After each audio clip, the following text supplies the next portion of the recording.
Salut les sorciers, soyez les bienvenus dans ce nouveau numéro de Science en question. Salut Marine, salut Lorraine. Salut Jean. Est-ce que ça vous est déjà arrivé de tomber malade après un repas de Noël? Non, pas encore, je touche du bois. Non, pas que je me souvienne, non. Eh bien vous êtes chanceuse parce que les repas de Noël, les banquets de mariage ou les déjeuners à la cantine qui finissent mal, c'est assez fréquent. Et pour cause, plusieurs micro-organismes peuvent contaminer nos aliments. Heureusement, dans la plupart des cas, on s'en tire avec une simple petite gastro, mais parfois ça peut avoir de graves conséquences pour notre santé. Et tous les ans, des exemples tragiques sont là pour nous le rappeler. C'est pourquoi il faut rester vigilant. Alors quels sont les micro-organismes responsables, comment ils contaminent les aliments et comment éviter les intoxications? Nous étudierons le cas de la bactérie number 1 des contaminations en Europe. Heureusement, les scientifiques mettent au point des méthodes d'analyse efficaces pour protéger les consommateurs. Vous verrez que les experts à Miami peuvent aller se rhabiller. Et toi Marine, tu vas nous parler de quoi? Je vais vous faire un petit rappel sur les différentes dates de péremption qu'on retrouve au dos des aliments qu'on mange au quotidien. Alors DLC, DDM, vous serez incollables. Eh bien découvrons ça tout de suite, c'est parti.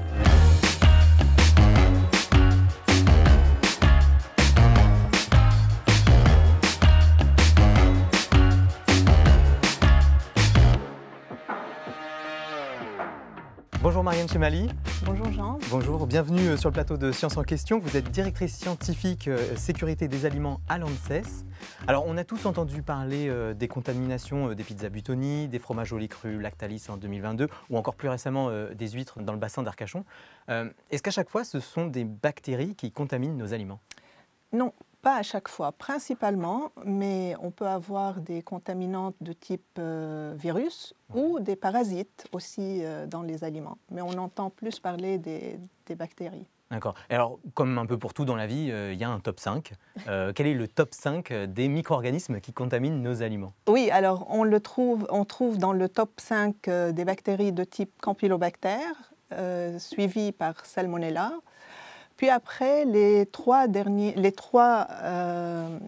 rangs qui viennent après sont disputés par Listeria monocytogenes, Escherichia coli, type Estec, ou alors Yersinia, Enterocolitica. Le top 5 évolue continuellement d'une année sur l'autre. Voilà, alors, il évolue, sauf pour Campylobacter et Salmonella, depuis le début de la surveillance, ils sont toujours le top 1 et le top 2. Eh bien justement, on va en reparler un peu plus tard dans l'émission. Alors on a souvent tendance à minimiser un peu les effets d'une intoxication alimentaire. Jusqu'où ça peut aller? C'est une maladie qui peut, en fonction de l'organisme hôte, et puis du type bactérien, parce qu'il faut savoir, dans les bactéries, il y a des types, des sous-types. Et donc il y en a qui sont très très méchants et qui peuvent rendre la personne très très malade, surtout si c'est un terrain favorable à ça. Malheureusement, dans très peu de cas, mais ça peut arriver, ça peut amener à la mort. Donc c'est clairement pas à négliger les contaminations du alimentaires. tout, surtout qu'on pourrait les éviter. Alors une fois ingurgités, ces micro-organismes peuvent être à l'origine de ce qu'on appelle des TIAC. Je ne vous dis pas ce que ça veut dire volontairement, car c'est notre mot mystère. TIAC, non, pas du tout.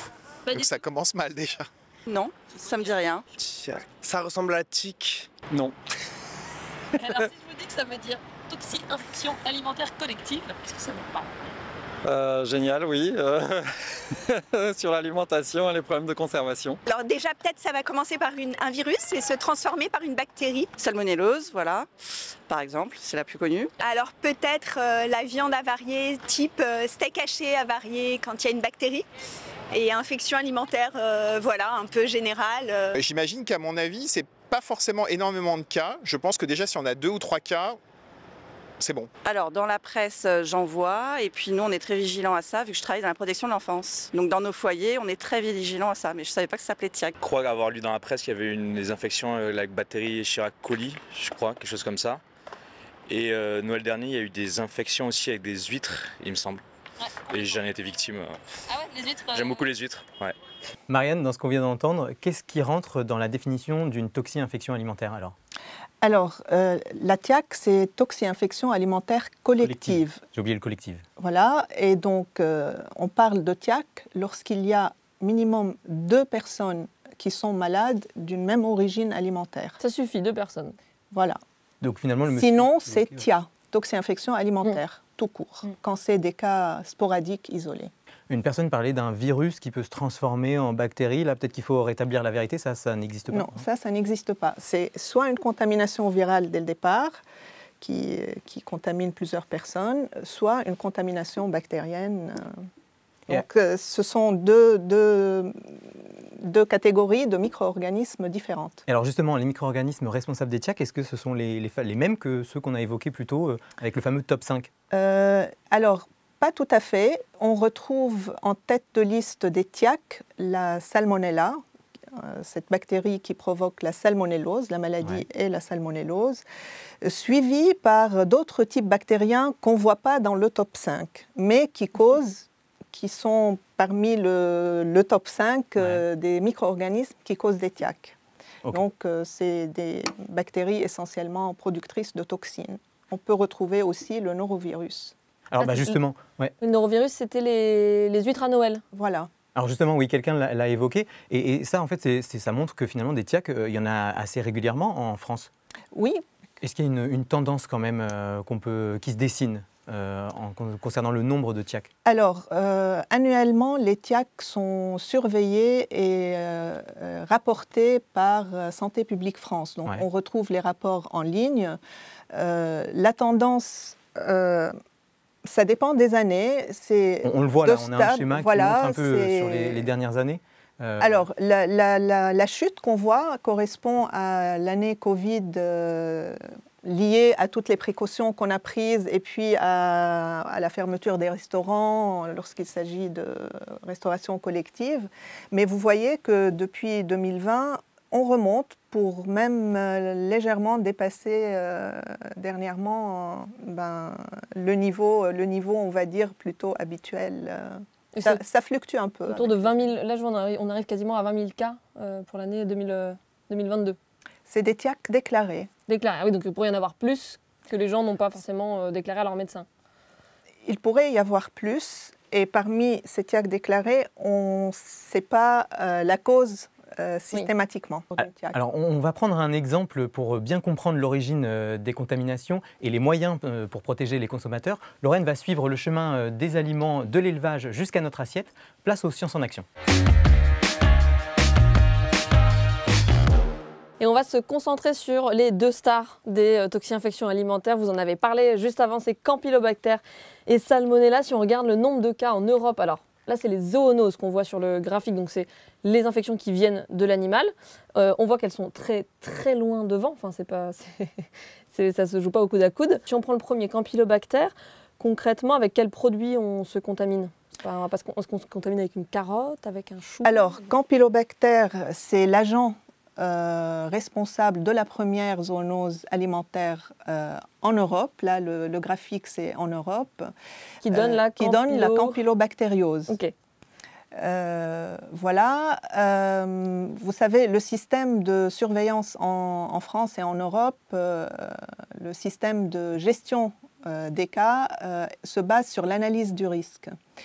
Et les études d'analyse du risque ont montré que cette bactérie est principalement associée au réservoir volaille, le réservoir animal, mais la surveillance nous montre qu'elle se trouve fréquemment chez l'animal, chez le poulet de chair en particulier, et aux étapes ultérieures avant d'arriver chez le consommateur, à savoir l'abattage et la distribution des produits frais. C'est surtout au moment de l'abattage que les poulets se contaminent, ou ils sont déjà contaminés dès l'élevage? Ils sont contaminés dès l'élevage. C'est une bactérie qui arrive généralement 15 jours après la mise en place, on appelle ça des poussins à l'élevage. D'accord. Au niveau recherche, on est en train d'investiguer pour comprendre pourquoi 15 jours, pourquoi pas avant. Ça peut arriver avant, mais principalement 15 jours, 2 semaines dès l'installation ou la mise en place des poussins à l'élevage. Et après, elle se multiplie, elle prend place dans leur intestin, dans leur tube digestif, jusqu'à atteindre plusieurs millions par gramme de matière fécale de l'animal. Et au moment de l'abattage, la rupture de des intestins. Le fait qu'on vienne découper les poulets, c'est à ce moment-là en fait, qu'on contamine le reste du poulet. On pourrait à ce moment-là contaminer les surfaces et donc les carcasses aussi des poulets.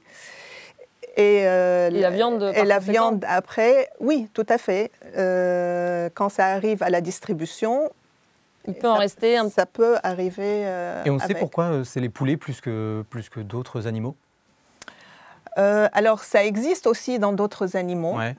Nos enquêtes l'ont montré. Mais le processus, si vous voulez, d'abattage du poulet et le fait de garder la peau, qui est l'endroit où se concentre la contamination, on voit bien dans nos cuisines des poulets avec leur peau. Oui, on ne mange pas de la peau de bœuf.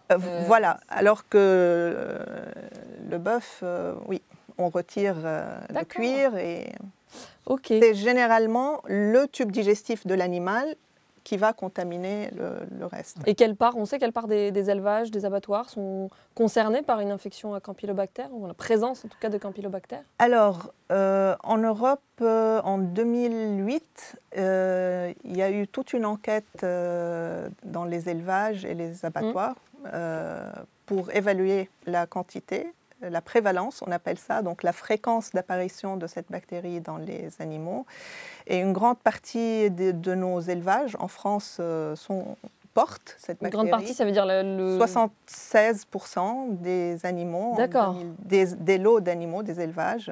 C'est énorme, 76%. Donc c'est vraiment pas rare de se... Ouais. Non, ce n'est pas rare. Ce n'est pas rare. Au fait, l'animal n'en est pas malade. C'est ça qu'il faut savoir. C'est que l'animal... On n'a pas de signe. Non. On appelle ça un portage asymptomatique pour l'animal, mais cette bactérie est pathogène pour l'homme.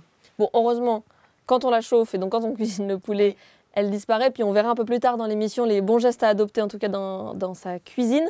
J'étais quand même assez étonnée de découvrir qu'il n'y avait pas ou carrément pas ou peu de réglementation pour Campylobacter en France. C'est-à-dire qu'on ne rappelle pas des produits s'ils sont infectés à Campylobacter. Comment ça se fait qu'on n'ait pas cette réglementation? Alors, c'est un processus long, la réglementation, d'une part. D'autre part, en 2018, les États membres au niveau européen sont parvenus à une réglementation qui permet d'être appliquée dans les différents pays, sachant... Pourquoi cette difficulté? Parce que la prévalence de cette bactérie dans les élevages n'est pas la même selon les pays européens. D'accord. On en trouve moins dans les pays du Nord par rapport aux pays du Sud. Donc il y a un effet chaleur, on va dire température, saison, une saisonnalité. Donc s'accorder sur une réglementation, ce n'est pas une affaire facile. Et surtout, vu la quantité des élevages contaminés, ça reviendrait à fermer les trois quarts des élevages. Ça a des enjeux aussi économiques. Donc il y a toujours, dans cette évaluation du risque dont j'ai parlé, le bénéfice-risque économie à trouver. Et donc depuis 2018, il y a une réglementation qui est entrée en vigueur qui consiste en un critère d'hygiène. C'est-à-dire les producteurs vont surveiller les lots qui entrent à l'abattoir. Il y a tout un protocole à suivre. Et donc, avec un critère qui est de ne pas dépasser 1000 Campylobacter par gramme d'échantillon pris. Mais c'est un critère d'hygiène. Ça veut dire que s'il est trouvé, il y a une fenêtre à respecter. C'est un guide qui nous permet après d'adapter. Voilà, d'adapter des mesures correctives. Mais ça n'empêche pas le lot de continuer sa production. Alors, je me permets, parce que ça peut peut-être inquiéter des gens qui nous regardent, mais du coup, la campylobactériose, la maladie qui est provoquée par cette bactérie, est-ce que ça peut être grave ou est-ce que ça reste anodin, bénin Non. Dans la majorité des cas, une personne avec une immunité normale va ressentir comme des symptômes de gastro-entérite classique. Elle va pouvoir guérir toute seule. Mais dans 1 pour 1000 des cas, ça peut se compliquer et entraîner des maladies auto-immunes, des neuropathies type le syndrome de Guillain-Barré qui entraîne des paralysie au niveau des membres. D'accord. D'où l'importance de la surveiller de près. Bien sûr. Oui, parce que Bien sûr. il n'y a pas d'obligation, mais en tout cas, vous, à l'ANSES, vous participez à la surveillance de toute la filière. Vous aimez dire de la fourche à la fourchette. Oui, ça consiste en quoi? Vous allez faire des prélèvements dans les élevages, dans les abattoirs? Alors, l'ANSES a ce rôle de surveillance et donc l'ANSES vient en appui au ministère de l'Agriculture. Et donc, Campylobacter fait partie des bactéries à surveiller obligatoirement au niveau européen.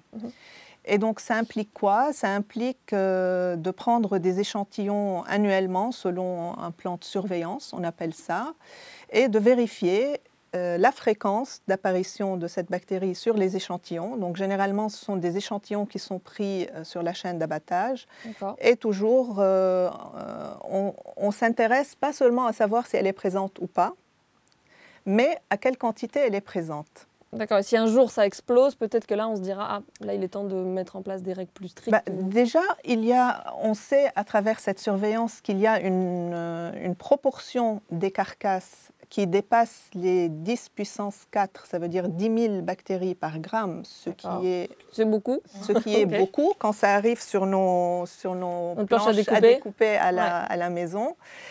Il y a aussi dans cette quantité la notion de la virulence du type de Campylobacter aussi qui joue. Il y a plusieurs souches. Il y a plusieurs souches, il y a une diversité de souches très importante. Toutes ne vont pas provoquer chez les patients ce qu'on appelle le syndrome de Guillain-Barré.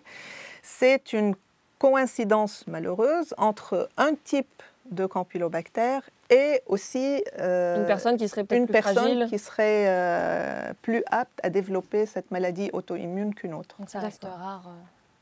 Ça reste 1 pour 1000, c'est évalué à 1 pour 1000 des cas.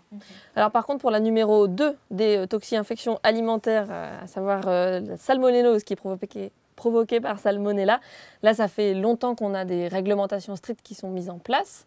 On estimait au début des années 2000 qu'on évitait à peu près 1 millier de cas par an grâce à cette réglementation. On peut imaginer qu'aujourd'hui c'est à peu près la même chose ou un peu plus. Là dans ce cas-là, la réglementation, ça peut être de devoir abattre des poules qui seraient infectées? Alors, c'est une réglementation qui vise les élevages, l'abattoir aussi. Et donc, dans les élevages... Il y a des prélèvements systématiques? Il y a des prélèvements systématiques. Alors, il y a les élevages de poulets de chair, les élevages de poules pondeuses, les élevages de dindes. Tous sont visés par cette réglementation. Sans trop rentrer dans les détails, il y a aussi des types de Salmonella. En fait, la famille des Salmonella, le genre Salmonella est un grand genre qui regroupe plus de 3000 types. Et certains qui sont très Tous dangereux. les types ne sont pas réglementés. Il y a aussi un top 5 qui est réglementé. Et donc, parmi ce top 5, il y en a 2 particulièrement qu'on appelle Salmonella enteritidis et Salmonella typhimurium qui sont toujours à la tête de ce classement et qui sont visés par la réglementation. Ça veut dire qu'à un moment donné, s'il y en a dans les élevages, l'élevage est arrêté net, il faut déclencher toute une série de mesures de gestion. C'est strict. C'est strict. Ouais, ça paraît assez terrible. Enfin, j'imagine pour les éleveurs, ça doit être assez terrible. Alors là, c'est pas l'ANSES qui intervient, évidemment. Mais voilà. De devoir décimer un cheptel entier. Voilà, ça peut être, j'imagine, économiquement. Mais ça a payé, en fait, ça a payé en termes d'économie de TIAC, d'économie de personnes pas malades et pas d'économie financière puisque l'État indemnise. Ça fait partie de la réglementation, d'une charte sanitaire, d'indemniser les éleveurs touchés par ça. En tout cas, la protection, la mise en place de réglementation a eu une action positive sur la diminution des salmonelloses humaines, tout à fait. Merci. Alors la protection des consommateurs passe aussi par l'inscription des dates de péremption sur les produits. Mais comme vous le savez, il en existe plusieurs sortes et on a souvent tendance à les confondre. Alors Marine va nous faire un petit rappel. On l'a tous vécu. Vous avez fini votre repas, vous ouvrez votre frigo pour prendre un petit dessert, vous vous dites pourquoi pas un yaourt. Et là, c'est le drame, ça fait 3 jours que votre yaourt est périmé. Alors vous vous dites que bon, 3 jours, c'est pas la fin du monde. Et puis de toute façon, les dates de péremption, c'est pas une science exacte. Vous enlevez l'opercule, ça ne sent pas bizarre, le yaourt n'a pas changé de couleur. Alors vous y allez, vous le mangez et vous vous régalez. Mais est-ce qu'on a eu raison de faire ça ? Eh bien, comme personne n'a envie de se retrouver avec une intoxication alimentaire, on va revenir rapidement sur ce qu'on appelle les dates de péremption. En réalité, il y a 2 types de dates de péremption. Soit sur votre paquet, il y a écrit à consommer avant le ou jusqu'au et puis la date, soit il y a écrit à consommer de préférence avant le. Dans le premier cas, on parle de DLC, la date limite de consommation, et dans le deuxième cas, c'est plutôt une DDM, une date de durabilité minimale. Mais qu'est-ce que ça veut dire? Eh bien, la date limite de consommation, c'est la date après laquelle il ne faut surtout pas consommer votre produit, au risque d'agrémenter vos journées de pénibles maux de ventre, vomissements, diarrhées, voire de problèmes de santé plus graves. Ça concerne tous les aliments vendus au rayon frais de votre supermarché, la viande, y compris la charcuterie, le poisson et la plupart des produits laitiers, tout ce qu'on appelle finalement les denrées périssables. Et on fait quoi pour les à consommer de préférence avant le? Alors dans ce cas, c'est une DDM, une date de durabilité minimale. On retrouve cette mention sur les conserves et sur la plupart des produits secs, donc les pâtes, le riz, la farine, etc. Sur les œufs aussi, c'est une DDM qui est indiquée sur une grande partie des fromages. Donc pour ces aliments, vous pouvez y aller si vous les avez conservés dans les bonnes conditions de température, d'humidité et de lumière. Vous pouvez les consommer sans risque après la date indiquée sur le paquet. De préférence, ça veut juste dire qu'après cette date, le produit peut perdre une partie de ses qualités nutritionnelles ou gustatives. Donc par exemple, votre café aura un peu moins le goût de café, mais il ne vous rendra pas malade et ça, c'est plutôt une bonne nouvelle. À noter cependant que ces dates, elles ne sont plus fiables à partir du moment où le produit est ouvert. Donc là, il faut plutôt se fier à ce qu'il y a écrit sur l'étiquette, par exemple, à consommer dans les 3 jours après ouverture ou à consommer rapidement. Et rapidement, on s'entend bien, c'est pas 3 semaines, hein. C'est quelques jours. Par contre, attention, si votre boîte de conserve est gonflée ou si vous n'entendez pas le petit pop quand vous ouvrez un bocal, c'est mauvais signe. Ne consommez pas le produit, peu importe la date indiquée dessus. Pareil, si vous voyez de la moisissure ou si le produit a une odeur ou un aspect inhabituel. Et alors pour le yaourt? Alors, le yaourt, c'est un cas un peu particulier. Sur les yaourts, c'est une DLC qui est indiquée. Donc, si vous avez bien suivi, normalement, on ne peut pas les manger après la date. Sauf que le yaourt, c'est un milieu acide et qui contient beaucoup de ferments. Donc, les bactéries pathogènes n'arrivent pas vraiment à s'y développer. En bref, oui, vous pouvez manger votre yaourt quelques jours après la DLC, sauf bien sûr si elle est devenue vert fluo. Par contre, c'est valable seulement pour les yaourts. Donc, les riz au lait, les flans et les autres desserts à base de lait. Après la DLC, c'est non. Super, merci Marine pour ce petit rappel. Marianne, j'imagine que vous faites attention à la maison et que vous suivez les recommandations. Je suis consommatrice comme tout le monde, plus avisée peut-être sur certains. Oui. Ça ne m'empêche pas de regarder. Est-ce que ça veut dire plus prudente, pardon? Peut-être. Ouais. Peut-être. Ça dépend. En fait, il y en a qui disent que je suis maniaque, mais forcément, je regarde. Mais ça ne m'empêche pas non plus de manger quelque chose qui a dépassé la date limite, parce que, comme Marine l'a exposé, on peut. Il n'y a pas de risque qu'on tombe malade. C'est que juste le produit perd un peu sa fraîcheur. Et d'ailleurs, justement, il y a ce gaspillage alimentaire dont il faut considérer et prendre en compte. Il ne faut pas jeter systématiquement si c'est une denrée qui peut être... c'est encore la balance bénéfice-risque. Tout à fait. Eh bien, merci Marine. Là, on sait quoi faire maintenant. Alors aujourd'hui, la chaîne alimentaire est surveillée de près. Des contrôles sont réalisés à toutes les étapes pour garantir la sécurité des consommateurs. Ces contrôles reposent sur des méthodes d'analyse redoutables. Notre prochain invité participe au développement et à la validation de ces méthodes. Il travaille dans un des laboratoires de l'ANSES. Avec vous, Marianne, place à l'esprit d'équipe.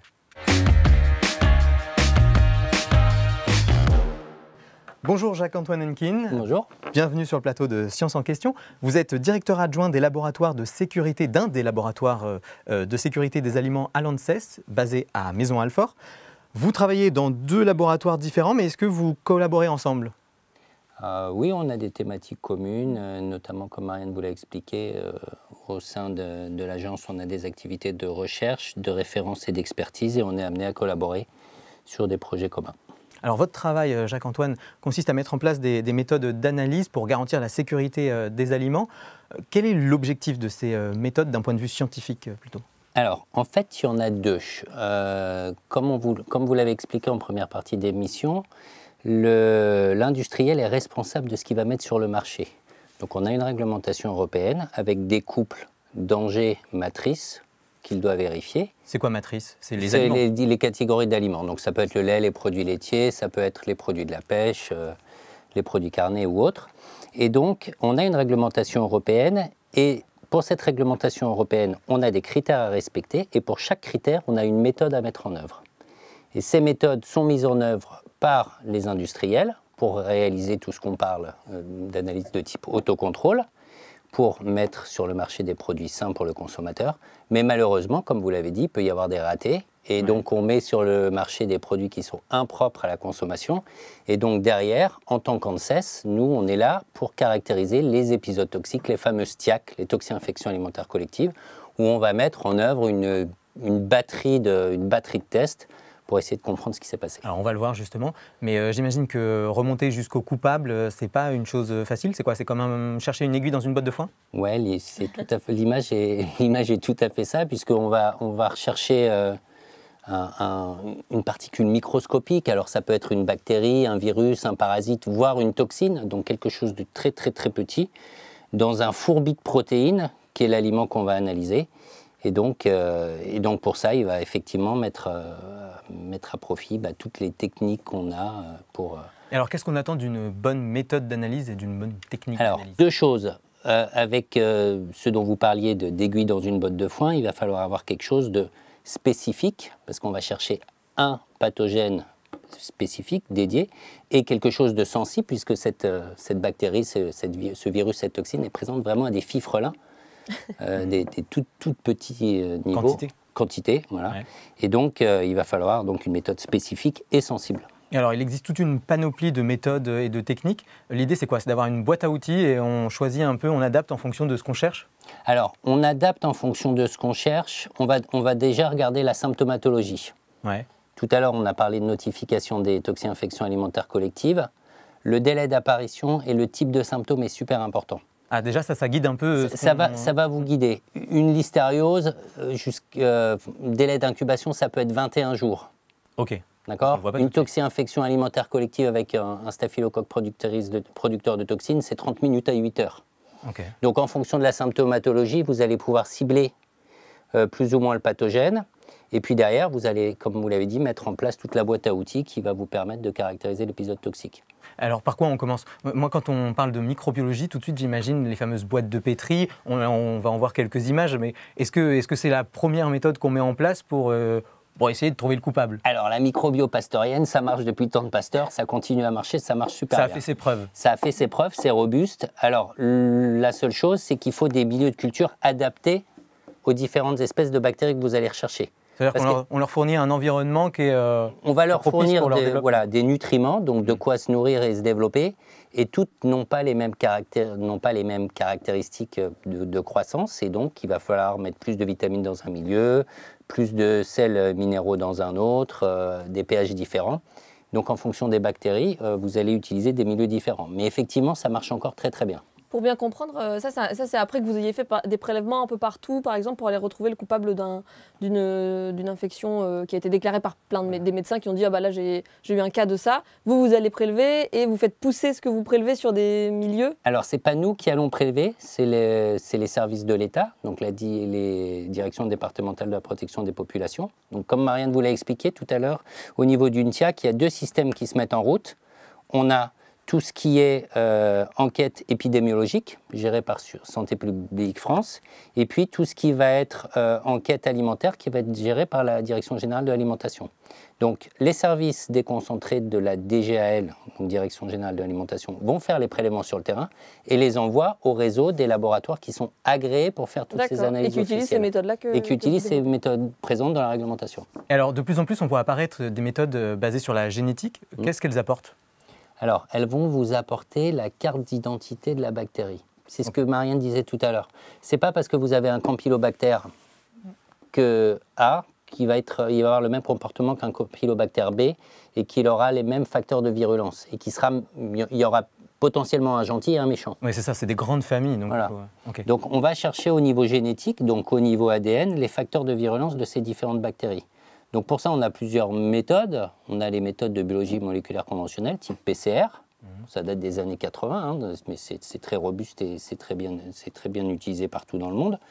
Où là, vous allez rechercher des fragments spécifiques d'un gène de virulence qui a pu rendre les gens malades.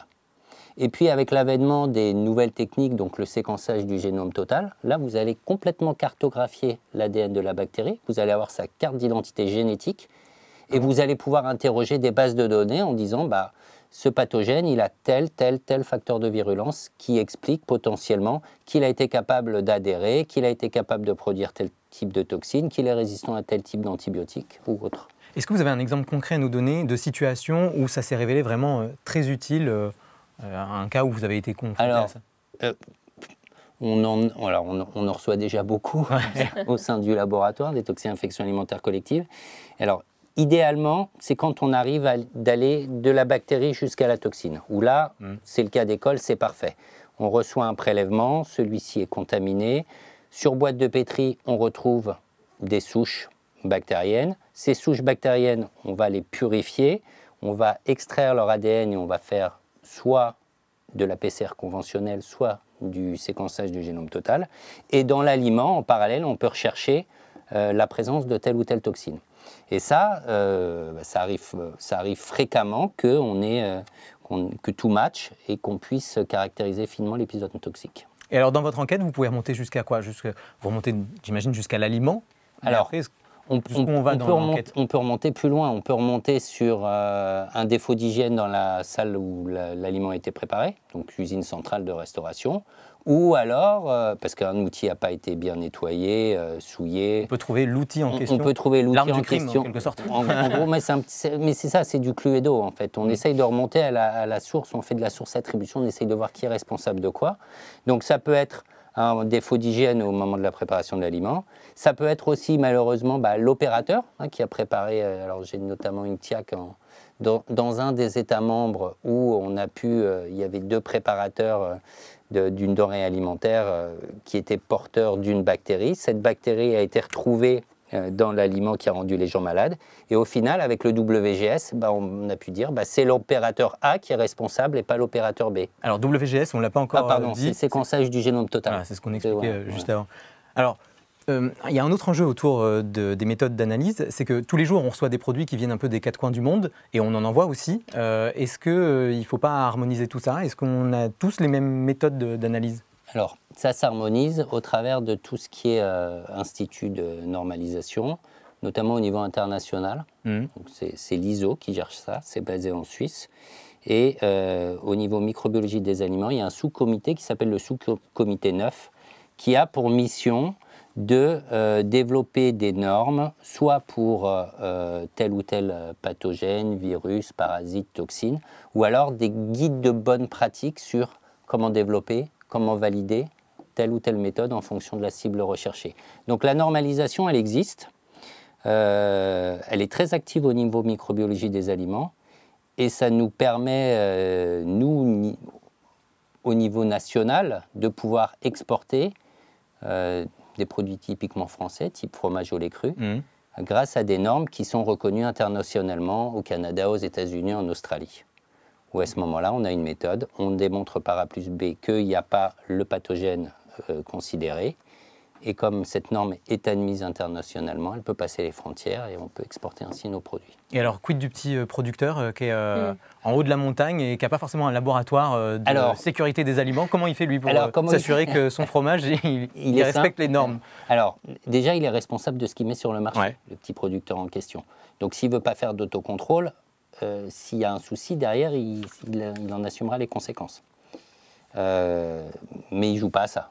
Parce que c'est son entreprise, c'est la vie de son entreprise, donc il se conforme à la réglementation. Donc si c'est une grosse entreprise, généralement ils ont des laboratoires en interne au sein des entreprises, et donc là, ils font leur plan de contrôle, leur plan d'autocontrôle. En revanche, quand c'est plutôt un petit producteur, il va faire appel à un laboratoire sous-traitant qui va prendre en charge les analyses qu'il aura à lui confier. Et en fonction des résultats, il prendra la décision de mettre ou pas le produit sur le marché. C'est parfaitement clair. Merci Jacques-Antoine. Je vous en prie. Alors, on l'a vu plus tôt, on peut tous agir à la maison pour prévenir les intoxications alimentaires. Alors, quelles sont vos habitudes et vos astuces de grand-mère? C'est la question qu'on vous a posée. Écoutez les réponses. Moi, je fais attention à la viande de porc où je la cuis suffisamment longtemps. Je vais peut-être faire plus attention sur des produits frais. Je ne vais pas faire une fixette si un paquet de pâtes est périmé depuis un mois. Tout ce qui est viande charcuterie, je fais extrêmement attention et une fois que c'est ouvert, 3 jours maximum. Et puis au niveau congélation aussi, je fais attention de ne pas décongeler les aliments. Je le laisse dans mon frigidaire. Vous laissez décongeler? Décongeler dans le frigidaire. Et le lendemain matin, je l'utilise.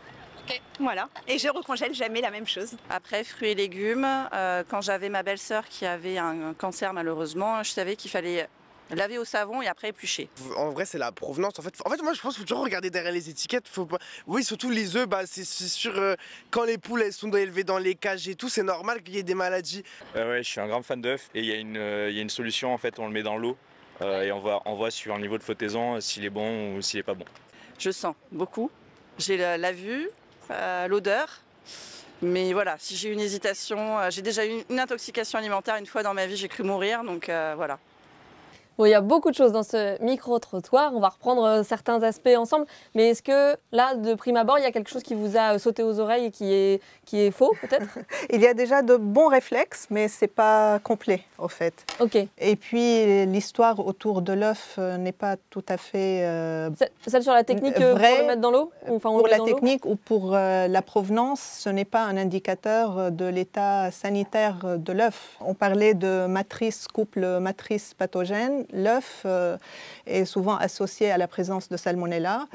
Salmonella peut se retrouver dedans et peut se retrouver à l'extérieur. Donc, si la salmonelle est dedans, on ne verra pas par cette technique. Oui, ça ne change pas qu'il soit plus frais. C'est plus la conservation par la suite qu'on va faire de l'œuf et puis la préparation, la rupture de la chaîne du froid qui va faire que cette salmonelle va pouvoir se multiplier. D'accord. Et malheureusement, en mangeant, tomber malade. Sur l'œuf, il y a un jeune homme qui parle aussi de selon la provenance. Est-ce que selon le type d'élevage, il y a plus ou moins de risques? Non, ça, on peut pas trop le savoir. Normalement, le contrôle en France fait que les œufs qui sont livrés dans le commerce sont clean, on peut faire à peu près confiance. Alors, les toxi-infections alimentaires collectives ou pas, liées à l'œuf, sont souvent des œufs qui sont produits à la maison, en fait, qui échappent au contrôle. Parce que la salmonelle est appelée une bactérie ubiquitaire. Elle peut se retrouver n'importe où, dans le sol, dans l'environnement du petit élevage artisanal à la maison. Et là, il y a plus de risques que... Alors, si on a des poules à la maison, on fait quoi? On lave les œufs avant de les consommer? Alors, je reviens à la notion. Si la salmonelle est dedans, même si on la... Voilà. Si on le lave de l'extérieur, il ne faut pas le laisser traîner après parce qu'il est plus vulnérable. Mais dans tous les cas, ce qu'il faut faire avec les œufs, dès qu'on prépare un œuf, s'il est destiné à être mangé cru, type mayonnaise ou mousse au chocolat, il faut vraiment les sortir du frigo et puis les préparer en lavant les mains, en préparant immédiatement et surtout ne pas laisser traîner dehors. Il faut les remettre au frigo. Vous avez parlé de lavage de mains.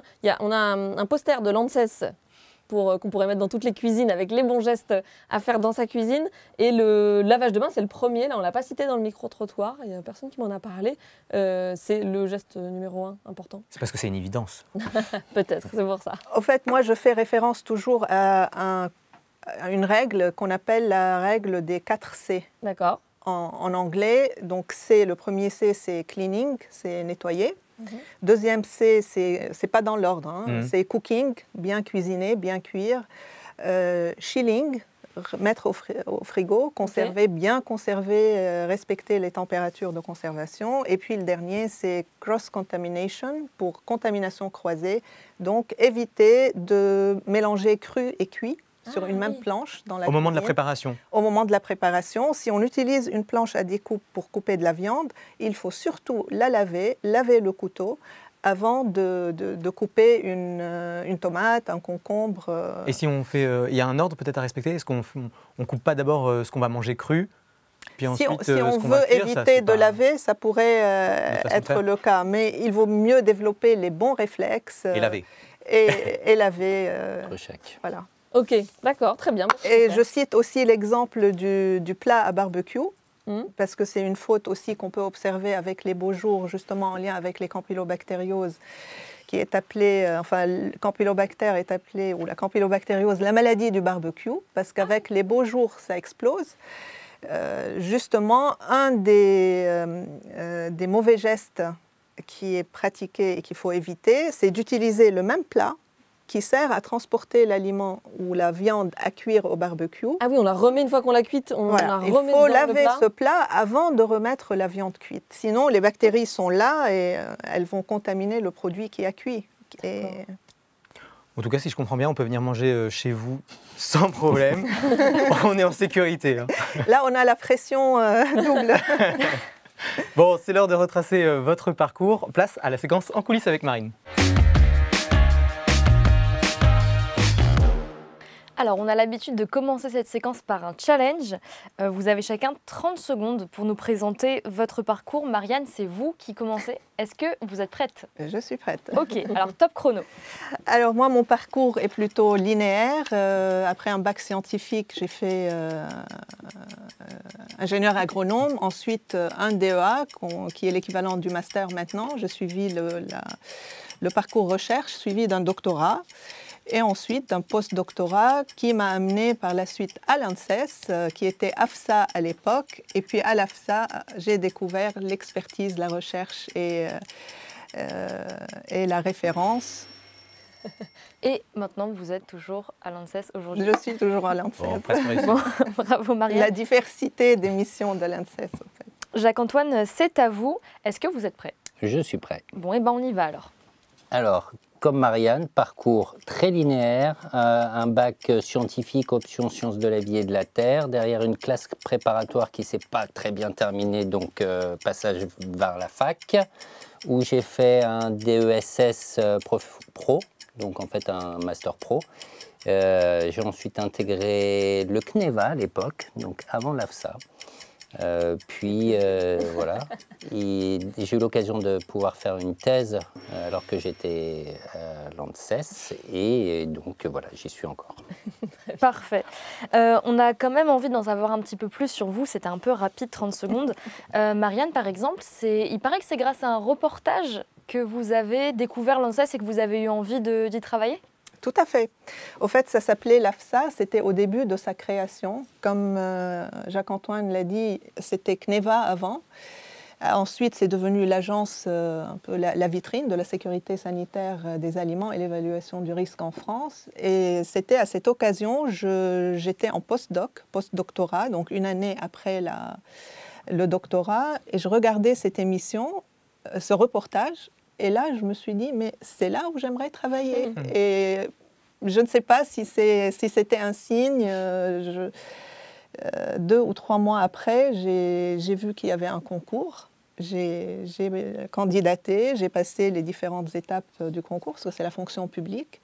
Et donc, j'ai été admise sur un poste à Ploufragan. Je ne connaissais pas du tout Ploufragan. Mais en arrivant et en regardant un peu, c'est en Bretagne, c'est dans les Côtes-d'Armor, j'ai découvert que ce zoopôle, enfin, qui accueille le laboratoire de l'AFSA, était un pôle connu au niveau européen, voire mondial, pour les maladies de référence sur lesquelles travaille ce centre. Et qu'est-ce qui vous a plu dans la sécurité alimentaire dans ce domaine-là? C'est le côté concret? C'est le côté utile, c'est joindre mon parcours de recherche de scientifique, pas qu'à la recherche fondamentale, mais aussi à la recherche pratique utile pour la santé publique. Ça, c'était vraiment important pour moi, que je fasse quelque chose d'utile pour la santé publique. Et est-ce que vous avez un exemple dans votre parcours, dans votre carrière, où vous vous êtes vraiment senti utile, où vous avez eu l'impression que votre travail avait un impact concret? Tout à fait. Il y en avoir un paquet. Oui, là, il y en a un qui me vient comme ça à l'esprit, grâce à la diversité des métiers de l'ANSES.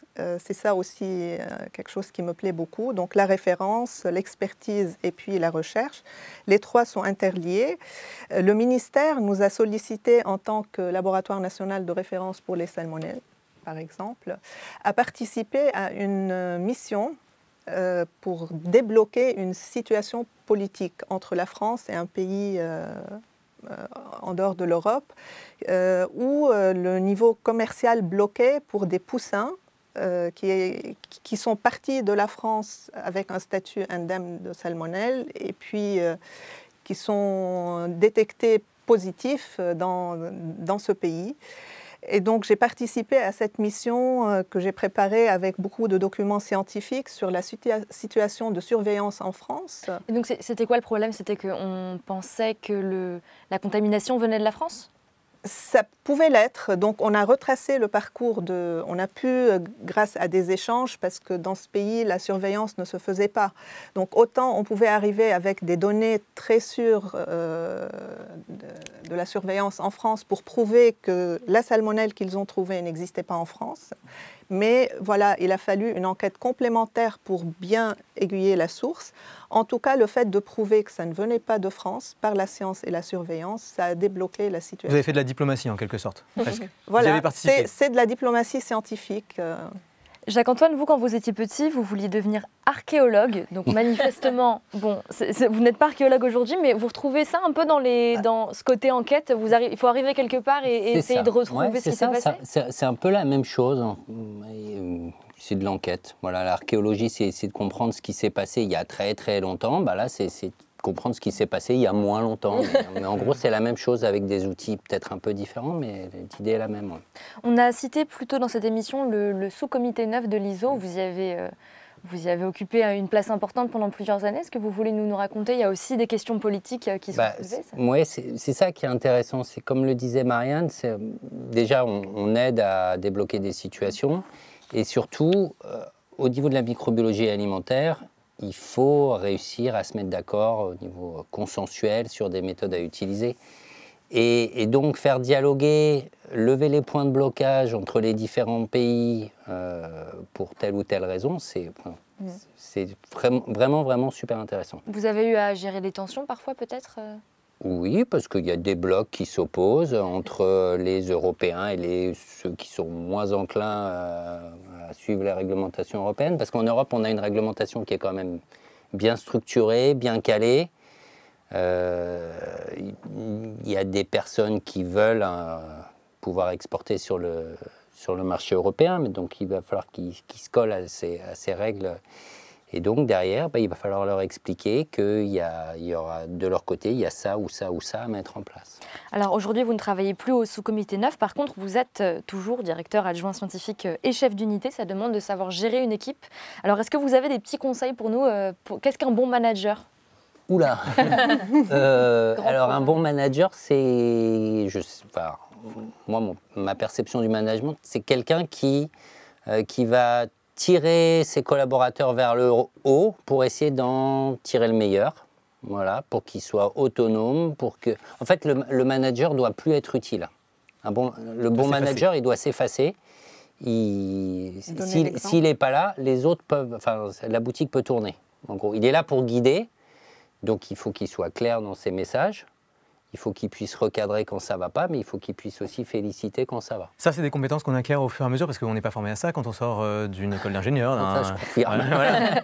Donc c'est l'expérience. Hein. Ouais, et puis c'est une fibre aussi, on l'a ou on l'a pas, je sais pas. Et vous, c'est un aspect que vous aimez bien dans votre travail? Moi, j'aime bien tirer les gens vers le haut et puis qu'on aille dans une direction commune. Ouais. Ça, moi, j'aime bien. C'est gratifiant pour tout le monde, je trouve. Puis on a un objectif commun, donc... Alors on arrive à la fin de cette émission et en dessert, je vous propose de découvrir les recommandations culturelles de nos invités.